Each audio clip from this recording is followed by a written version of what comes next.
کو براہ راست لے چلیں گے اسلام آباد، جہاں پر صدر ڈاکٹر عارف علوی تقریب سے خطاب کر رہے ہیں۔ کے لیے کشمیریوں کے ساتھ بھی اور دنیا کے ساتھ کرتے رہے ہیں۔ ہمیں ان کے آئین سے کوئی سروکار نہیں، مگر ہم کشمیر کا نام بھی اس آئین کے اندر نہیں دیکھنا چاہتے۔ ہم یہ سمجھتے ہیں کہ کشمیر نہ ہندوستان کے ساتھ کبھی تھا، نہ کبھی ہوگا، نہ رہے گا۔ آزادی کشمیر کے اندر یہ جو جد و جہد ہے، جس کے اندر وہ آبادیوں کا محاصرہ کرتے ہیں، تلاشی لیتے ہیں، لوگوں کو تنگ کرتے ہیں، لوگوں کو فالس انکاؤنٹرز میں مارتے ہیں، محاصرہ کرتے ہیں، قیادت کا محاصرہ کیے رکھتے ہیں تاکہ قیادت بھی جو کشمیری قیادت ہے وہ بھی باہر نکل کر لوگوں کے غم میں بھی شریک نہ ہو۔ علی گیلانی صاحب کو ہاؤس اریسٹ میں کتنا عرصہ رکھا، جب ان کا انتقال ہوا تو ان کی میت بھی لوگوں کو بتائی نہیں کہ کہاں پر دفنانا چاہتے ہیں، کہاں پر دفنائی گئی۔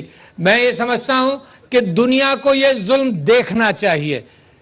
پچھلے 70 سال سے یہ ظلم ہو رہا ہے، تو پاکستان دنیا کو چیلنج کرتا ہے، دنیا کو بتانا چاہتا ہے کہ کب تک یہ ظلم چلے گا۔ پاکستان نے اقوام متحدہ پر بھروسہ کیا، وہاں پر نہرو صاحب قلعہ بازیاں کھاتے ہوئے گئے اور انہوں نے التجا کی کہ سیز فائر کر دو، ورنہ جس انداز سے کشمیریوں نے اپنا چھوٹا حصہ، کچھ حصہ آزاد کر لیا تھا، یہ باقی حصہ آزاد کر لیں گے۔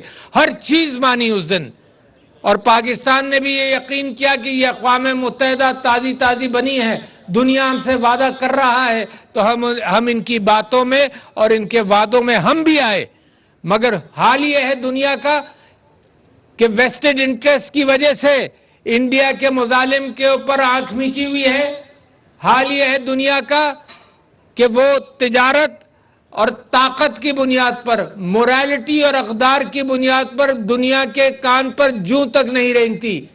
میں سمجھتا ہوں یہ پاکستان کا اور مسلمان دنیا کا مستقبل ہے کہ اقدار کی بنیاد پر دنیا پکار کر کہہ رہی ہے، صرف کشمیر کے عوام نہیں، دنیا کے سارے پسے ہوئے عوام دیکھ رہے ہیں کہ کوئی ادارہ، کچھ لوگ، کوئی مسلمان کیوں نہ آئے آگے جو لوگوں کو امن دے۔ جس طرح سے ظلم فلسطین کے اندر ہے، جس طرح سے ظلم کشمیر کے اندر ہے، بڑی مثالیں ہیں کہ دنیا آنکھ بند کیے ہوئے ہے اور چھپاتی ہے ان باتوں کو۔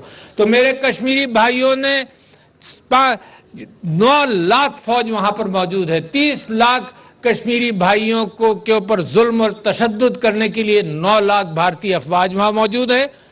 کسی قانون کے تحت نہیں، گھروں کی تلاشی لیتے ہیں، آرگنائزڈ، انسٹیٹیوشنلائزڈ زنا بالجبر کرتے ہیں۔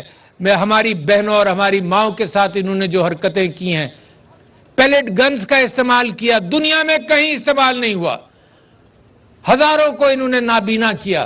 میں چیلنج کیا تھا، میں نے انڈیا کو جب پہلی مرتبہ انہوں نے استعمال کی کہ انڈیا کے کسی اور خطے میں بھی تو لاقانونیت ان کے مطابق ہوگی، وہاں استعمال کر کے بتاؤ۔ نہیں کیا۔ یہ مشورہ لیتے ہیں ان قوموں سے جنہوں نے مسلمانوں پر ظلم و تشدد کا ایک پہاڑ الگ ڈھایا ہے، ان سے مشورہ لے کر کشمیری بھائیوں کو مزید پامال کرتے ہیں، ایکسٹرا جوڈیشل کلنگز کرتے ہیں، بند کر رکھتے ہیں۔ سالوں دہائیوں سے کچھ لیڈران کو بند کیا ہوا ہے، ہاؤس اریسٹ کیا ہوا ہے۔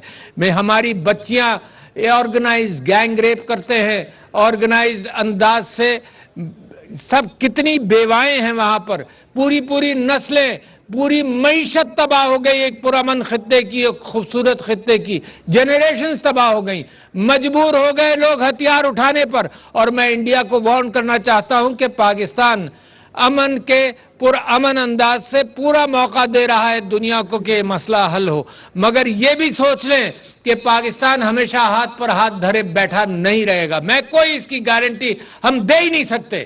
پاکستان کشمیر پاکستان کا حصہ ہے، اور یہ لوگ، یہ ریئل اسٹیٹ نہیں ہے کہ کشمیر پاکستان کا حصہ ہے ریئل اسٹیٹ کے اعتبار سے، یہ دلوں کے آپس میں محبتیں ہیں، یہ دلوں کی دھڑکنیں ہیں، کوئی یکساں ایک ساتھ چلتی ہیں۔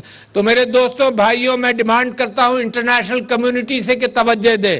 ہندوستان کا اپنا حال تو یہ ہے کہ وہ مسلمانوں کے خلاف سارے کام اپنے انڈیا کے اندر بھی یہی حرکت کر رہا ہے۔ کل ہی میں ایک ویڈیو دیکھ رہا تھا جس میں بچیوں کو جو حجاب کر کے اسکولوں میں جاتی تھیں ان کو بھی اسکولوں سے نکال دیا گیا ہے، اسکول ان کے لیے بند کر دیے گئے ہیں۔ تو جس انداز سے ہندوستان اپنے اندر آگ لگا رہا ہے، ماچس کی تیلی پھینک رہا ہے کہ 15 یا 20% وہاں جو مسلمان ہیں وہ کس دن اٹھ کھڑے ہوں گے، پھر بھی اس کا بھی پاکستان پر الزام لگائے گا۔ مگر میں ہندوستان کو یہ وارننگ دینا چاہتا ہوں آپ سب پاکستانیوں کی طرف سے کہ جس انداز سے بالا کوٹ پر اس نے حملہ کیا اور جو ہم نے منہ توڑ جواب دیا، کبھی پاکستان کی طرف دیکھنا نہیں، ہم وہ آنکھ نکال دیں گے۔ ہاتھ مت اٹھانا، ہم ہاتھ کاٹ دیں گے، یہ پاکستان نے کر کے دکھا دیا ہے۔ لہٰذا پاکستان کی طرف وہ اس انداز سے تو دیکھے بھی نہیں، اور پاکستان بھی منتظر ہے اس بات کا کہ کشمیر کو اقوام متحدہ کے قوانین کے مطابق، ریزولوشن کے مطابق استصواب رائے کے تحت لوگوں سے آزادانہ رائے لی جائے اور وہاں پر اس کا ریزولوشن ہو۔ اور میں سمجھتا ہوں کہ کشمیر کو پریس کے لیے کھولا جائے، میں سمجھتا ہوں کہ انٹرنیشنل ڈیلیگیشنز جا کر وہاں دیکھیں اور یہاں پر آ کر دیکھیں کہ کتنا پرامن ہے۔ پچھلے ہی دنوں کشمیر پریمیئر لیگ کر کے، کرکٹ لیگ کر کے یہ دکھا دیا کہ کتنا پرامن ہے۔ وہاں ذرا کوئی بھی کام کر کے دکھائیں۔ وہاں ڈیموگرافک چینج کی میں مذمت کر رہا ہوں کہ یہ تقلیل آبادی کا سلسلہ جو شروع کیا ہے کہ وادی کے باہر کے لوگوں کو لا کر آباد کیا، یہ ڈیموگرافک چینج دنیا میں کہیں آج تک کامیاب نہیں ہوئی ہے، اور میں سمجھتا ہوں کشمیر کے اندر بھی کامیاب نہیں ہوگی۔